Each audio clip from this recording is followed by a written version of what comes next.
আসসালামু আলাইকুম বন্ধুরা, আশা করি সবাই সুস্থ আছেন। সামরিক এবং কৌশলগত ভাষায় অফ র্যাম্প বলতে এমন একটি সুচিন্তিত পথ বা উপায়কে বোঝায় যার মাধ্যমে চলমান কোনো সংঘাত, যুদ্ধ বা উত্তেজনার মাত্রা নিরাপদে কমিয়ে আনা কিংবা সেখান থেকে সম্মানজনকভাবে সরে আসা সম্ভব হয়।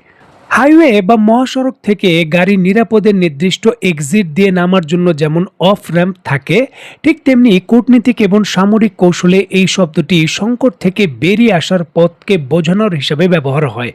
দেখুন, মার্কিন প্রেসিডেন্ট ডোনাল্ড ট্রাম্পের শীর্ষ সামরিক কর্মকর্তা এবং জয়েন্ট চিফ অফ স্টাফের চেয়ারম্যান জেনারেল ডেইন কেইন সাম্প্রতিক ট্রাম্প প্রশাসনকে সতর্ক করে বলেছেন যে কেবল বিমান হামলা চালিয়ে ইরানকে সম্পূর্ণ কাবু করা বা মার্কিন লক্ষ্য অর্জন করা সম্ভব নয়। জেনারেল ডেইন কেইন হোয়াইট হাউসের শীর্ষ জাতীয় নিরাপত্তা উপদেষ্টা এবং ট্রাম্প প্রশাসনের কর্মকর্তাদের স্পষ্ট করে জানিয়ে দিয়েছেন, সামরিক শক্তি এবং কেবল বিমান হামলার কার্যকারিতা একটি নির্দিষ্ট সীমানা রয়েছে। তার মতে শুধু আকাশপথে অভিযানের মাধ্যমে তেহরানকে নাজুক করা বা মার্কিন কাঙ্ক্ষিত কৌশল লক্ষ্য অর্জন করা বাস্তবসম্মত নয়। পূর্বে ইরাকের সাদ্দাম প্রশাসন, লিবিয়ার গাদ্দাফি কিংবা সিরিয়ার বাসার আল আসাদের প্রেক্ষাপটে যেই কৌশল কাজে এসেছে সেটা ইরানের ক্ষেত্রে কাজে আসবে না।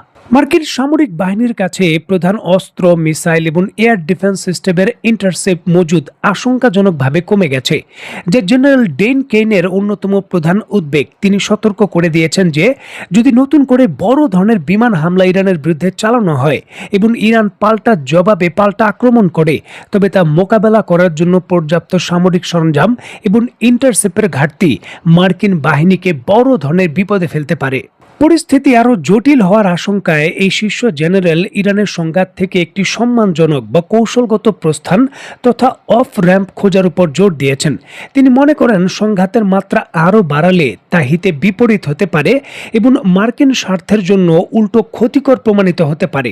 সুতরাং এখনই উপযুক্ত সময়ে এই ইরান যুদ্ধ থেকে সম্মানজনকভাবে যুক্তরাষ্ট্রের বেরিয়ে যাওয়া। দেখুন, ইরান যুদ্ধে যুক্তরাষ্ট্রের বাস্তবিক পরিস্থিতি নিয়ে ভিডিওর প্রথম থেকে শেষ পর্যন্ত আন্তর্জাতিক সংবাদ মাধ্যমের সূত্র অনুসারে যে স্টেটমেন্টগুলো, এটি কোনো সাধারণ ব্যক্তি দেননি। যুক্তরাষ্ট্রের নিয়োগ করা জেনারেল, যিনি সেটকমের প্রধান রয়েছেন, জেনারেল ডেইন কেন নিজে এমন কথা বলছেন।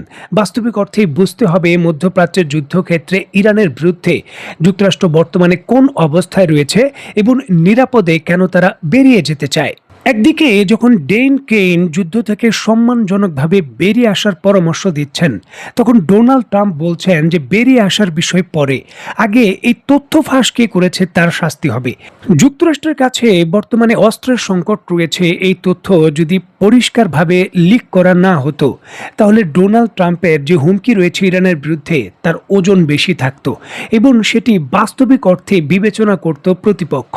তবে এই তথ্য প্রকাশ হওয়ার পর এখন তার বক্তব্য প্রতিপক্ষ কিন্তু গুরুত্ব সহকারে নিচ্ছে না। অন্তত 5 বার বড় হামলার ঘোষণা দিয়েও সেই হামলা থেকে পিছু হটেন ডোনাল্ড ট্রাম্প।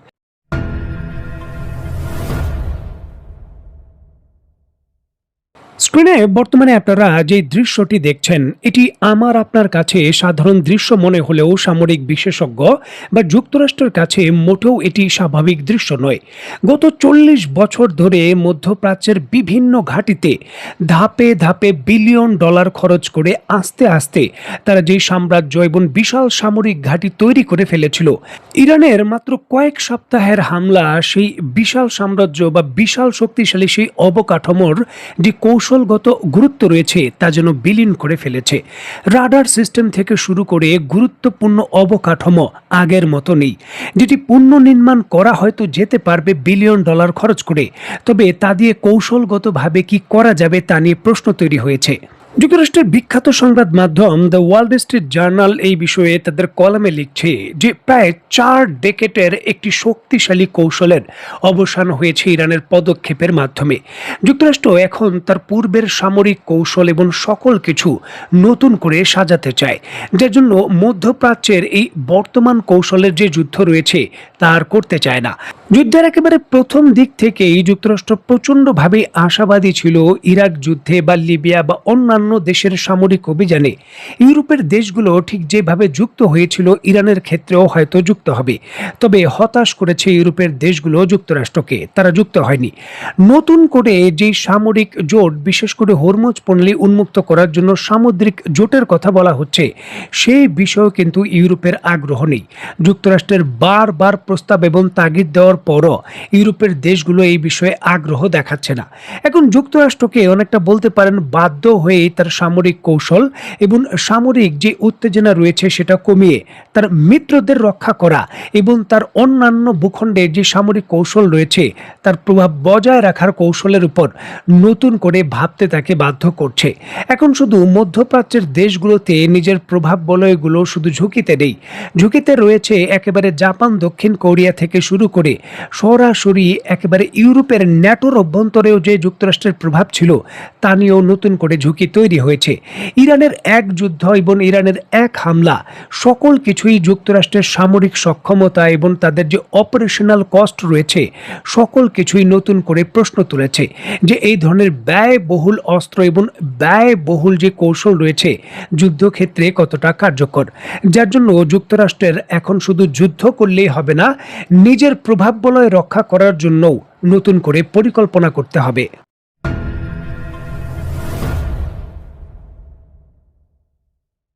মধ্যপ্রাচ্যের ভেতর যুক্তরাষ্ট্রের নিরাপদ প্রস্থান বা এই যে র্যাম্প অফ সেটি কি করে হবে তা নিয়ে এখনো প্রশ্ন রয়েছে। ইরান এই সুযোগ দেবে কিনা বা কি আদায় করবে এই বিষয়গুলো নিয়েও প্রশ্ন রয়েছে। তবে এখানে অন্যতম আরেকটি বড় প্রশ্ন, ইউরোপে বর্তমানে যুক্তরাষ্ট্রের অবস্থান এবং প্রভাব বলয়ের কি হবে। দেখুন, মধ্যপ্রাচ্যে ধর্মীয় দিক এবং নানান ধরনের সাংস্কৃতিক দিক, দুই দিক থেকেই যুক্তরাষ্ট্র এবং মধ্যপ্রাচ্যের দেশগুলোর বড় তফাৎ রয়েছে। তবে ইউরোপের দেশগুলোর মধ্যে কিন্তু তেমনটা নেই। ধর্মীয় দিক বা কালচারালগত যত দিক রয়েছে ইউরোপের দেশগুলোর অতি সংগঠকে রয়েছে যুক্তরাষ্ট্রের অবস্থান। এখন ইউরোপ যেভাবে বর্তমান প্রেক্ষাপটে যুক্তরাষ্ট্রের বিভিন্ন সিদ্ধান্তের সঙ্গে এগ্রি করছে না, ভবিষ্যতে তারা যদি মধ্যপ্রাচ্যে বর্তমানে সৌদি আরব, তুরস্ক এবং পাকিস্তানের যে জোট হলো ঠিক একইভাবে ন্যাটো থেকে বেরিয়ে আলাদা জোট করে, তখন কিন্তু প্রভাব বলয় আরও খর্ব হতে পারে। সুতরাং এখন এমন কিছু করার প্রয়োজন যাতে মধ্যপ্রাচ্যের দেশ হাতছাড়া হলেও ইউরোপের দেশগুলো হাতছাড়া না হয়। আর এটি করতেই পারে একমাত্র রাশিয়ার সঙ্গে উত্তেজনা বৃদ্ধি। যদি রাশিয়া উত্তেজনা বৃদ্ধি করে ন্যাটোর কোনো দেশের বিরুদ্ধে সামরিক পদক্ষেপ নেয়, তখন কিন্তু এই যুক্তরাষ্ট্রের সামরিক শক্তি এবং সামরিক প্রযুক্তির যে গুরুত্ব সেটা অনেক গুণ বেড়ে যাবে। কারণ ইউরোপের দেশগুলো এখন পর্যন্ত ভারী মাত্রায় যুক্তরাষ্ট্রের সামরিক অস্ত্র ব্যবহারের উপর নির্ভরশীল এবং তার যোগানের উপর নির্ভরশীল। প্রশ্ন হলো যুক্তরাষ্ট্র এই ঝুঁকিকে নেবে। দেখুন, সামরিক বিশেষজ্ঞরা এই আশঙ্কাকে উড়িয়ে দিচ্ছেন না। রিসেন্টলি যুক্তরাষ্ট্রের গোয়েন্দা সংস্থা নতুন রিপোর্টে সতর্ক করেছে যে কোনো মুহূর্তে ইউরোপের যে ন্যাটোর একটি গুরুত্বপূর্ণ যে কোনো দেশের ভেতর রাশিয়া বড় ধরনের হামলা নয়তো মাঝারি ধরনের হামলা করতে পারে। এটি মূলত ন্যাটোর যে সক্ষমতা রয়েছে এবং ঐক্য রয়েছে তা পরীক্ষা করার বিষয়ের মতো। এটা মার্কিন গোয়েন্দা সংস্থা সতর্ক করেছে। আন্তর্জাতিক হিসাব এবং বিভিন্ন সমীকরণ বলছে যুক্তরাষ্ট্রের গোয়েন্দা সংস্থা যখন এই ধরনের কোনো সতর্ক বাণী দেয় তা বাস্তবায়ন হয়ে যায়, যে কোনোভাবেই হোক তা বাস্তবায়ন হয়ে যায়। আর যদি এমনটা হয় তাহলে ইউরোপের দেশগুলোর আবারও বৈঠক শুরু করতে হবে যুক্তরাষ্ট্রের সঙ্গে। যুক্তরাষ্ট্র কি সেই অপেক্ষায়? অনেক সামরিক বিশেষজ্ঞই বলছেন ইরান যুদ্ধ শেষ হলে ইউরোপের যুদ্ধ বা ইউরোপের যে উত্তেজনা রয়েছে তা বাড়তে পারে। দেখার বিষয় আসলে কি হয়। তো বন্ধুরা, আজকের মতো বিদায়। নতুন কোনো ভিডিও নিয়ে আবার দেখা হবে। সে পর্যন্ত সবাই ভালো থাকবেন, সুস্থ থাকবেন এবং বাংলাদেশকে ভালোবাসবেন। আল্লাহ হাফেজ।